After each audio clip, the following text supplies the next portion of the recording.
Hello, all you happy Krumped wargamers.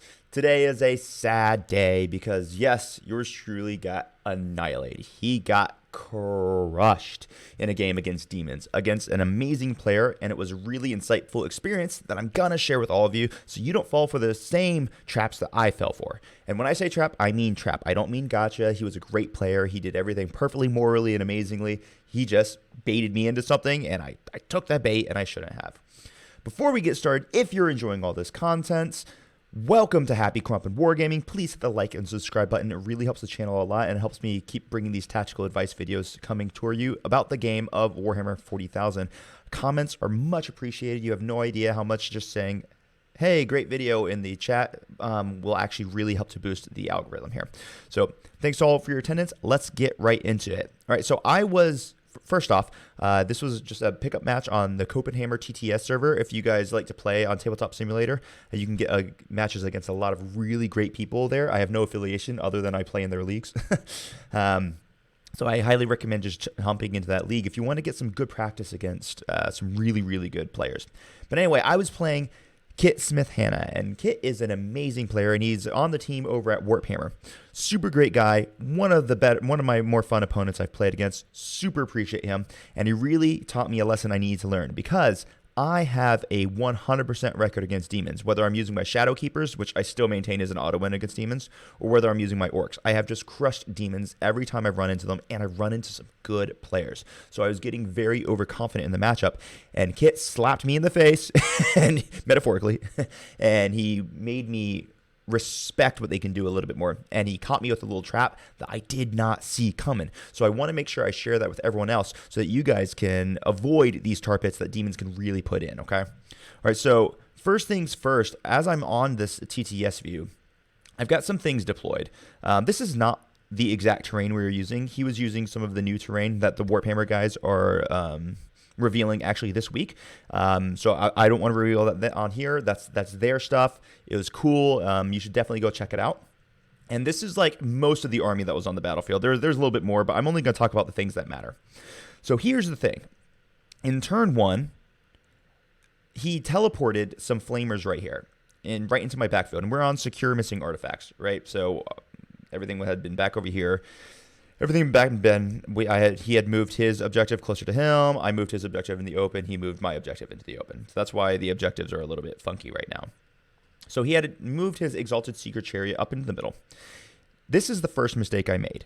I 100% should not have charged my battle wagon into it. I did, and I was like, okay, it'll be no big deal because I know he's going to bring in the fiends over here. The fiends are going to charge my battle wagon, but it's not going to be a problem because what's going to happen is I'll just let the knobs get out right here and then they'll eat fiends.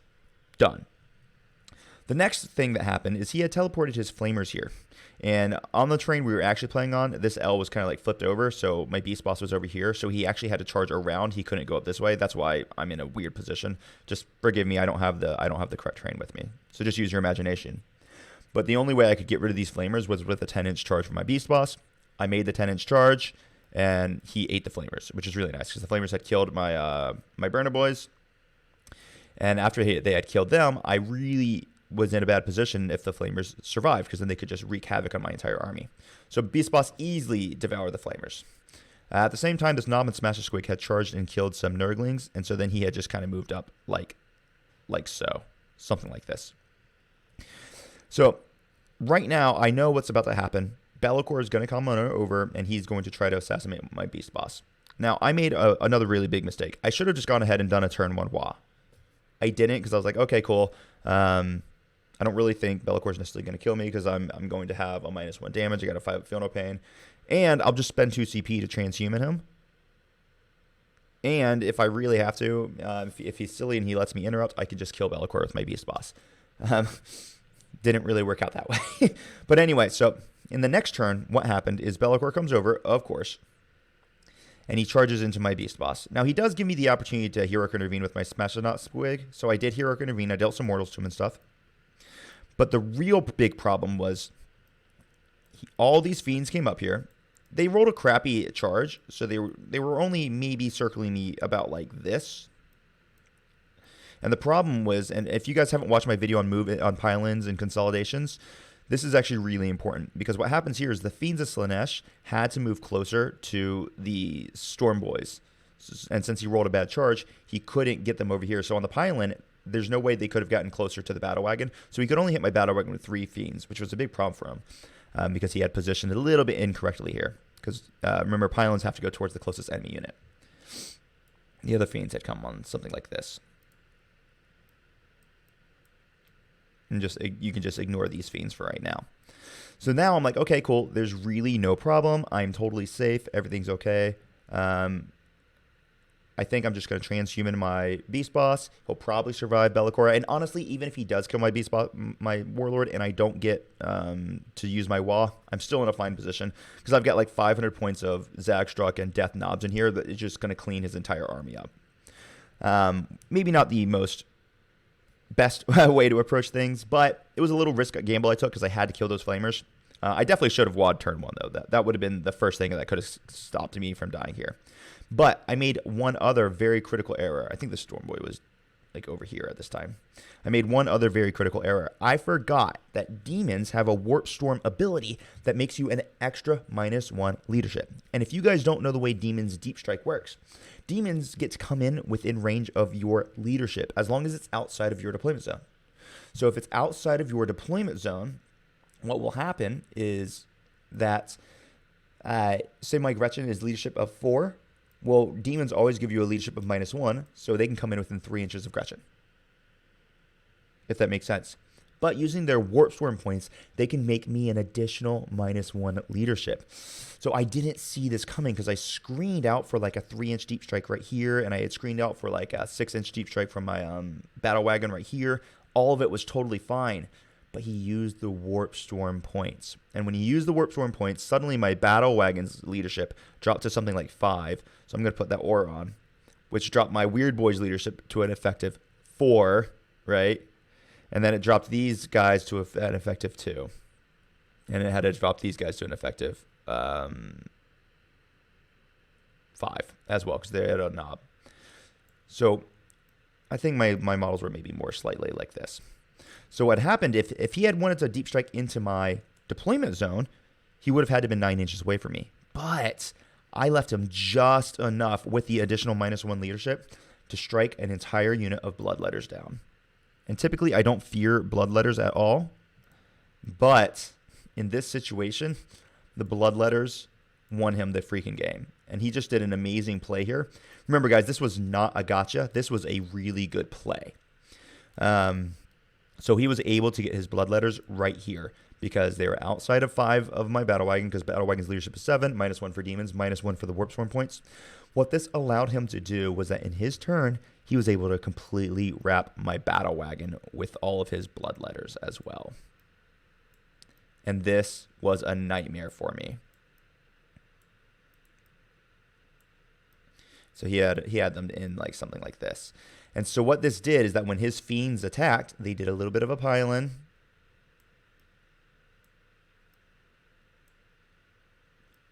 These guys had to go closer to the Storm Boys, so they still couldn't attack me.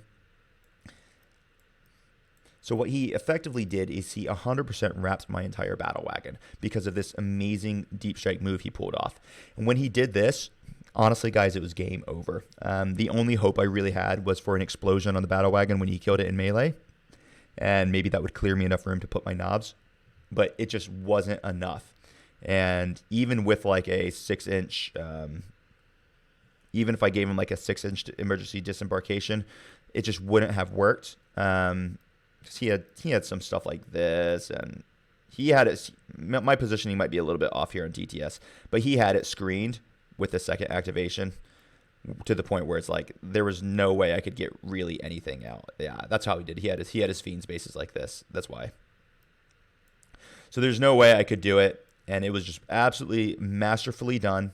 So he trapped all my knobs. All my knobs died. So if you look at my strategic reserves, I had all of this inside that one battle wagon. They all immediately just died, which was absolutely crippling to me. I had one last hope, and the one last hope was my Killikons were going to come in, and they were going to get revenge on Bellicor for killing my Beast Boss on Squigosaur. So the Killikons actually did make their charge, but they failed to really do anything against Bellicor. Honestly, they did roll a little bit subpar, but it doesn't matter because I put myself in a position to be relying on a good roll. So people like to complain about getting diced. I didn't get diced by my Killicons whiffing on Be'lakor. What happened is that I put myself in a crappy position so that I had to have a good dice roll. And if you're in a position where you have to have a good dice roll, that's your fault. So basically what he was able to do, he was able to snipe my Warlord. I don't really regret this, to be honest with you, because I had to kill those flamers. What I regret here was not calling the wall first. Over here, this could have been very easily avoided by me, and it will be easily avoided by me in the future. Where in reality, all I'm going to do is I'm just not going to charge the battle wagon into the Exalted Secret Chariot. If I really want that Exalted Secret Chariot dead, I'll just use my Storm Boys, and I'll use Boss Zagstruck, or I'll use like someone else to do it. So that's how I'm going to make sure this never happens to me again. But fair play to Kit. He did an epic job. Also over here, Kairos hits way harder than I expected. He has like a D3 plus 3 damage, and they easily killed my kill rig over here. But that honestly had no real effect on the game. This was the thing that beat the game. And so Kit just did an incredible job beating me with that. But that is a really good lesson that I have now learned about demons with that extra -1 leadership shenanigans, which I knew about, but I've just never seen anyone use it effectively. So I really wanted to share this with you guys so you can be aware that they can make you an additional -1 to get these stupid close-up charges or deep strikes. So be aware of that. Make sure you screen a little bit better. You can't be nearly as aggressive, say, with this battle wagon. If I had, for example, left my battle wagon over here and not charged, the fiends would have had to charge and kill my Storm Boys, at which point I would have had all these knobs which would have just come out and killed everything. So that's how I'm going to do that in the future, guys. Anyway, let me know in the comments if this was useful for you, knowing these little demon tricks that they can do. This was a super, super useful battle for me, and I definitely grew as a player. And thank you to Kit and the team at Warphamer for letting me kind of talk about this a little bit. Hopefully this is useful for you guys. Leave me a comment. Let me know if you want to hear about anything else. And I love you all. And until next time, happy Krumping, my lovely wargamers. Cheers.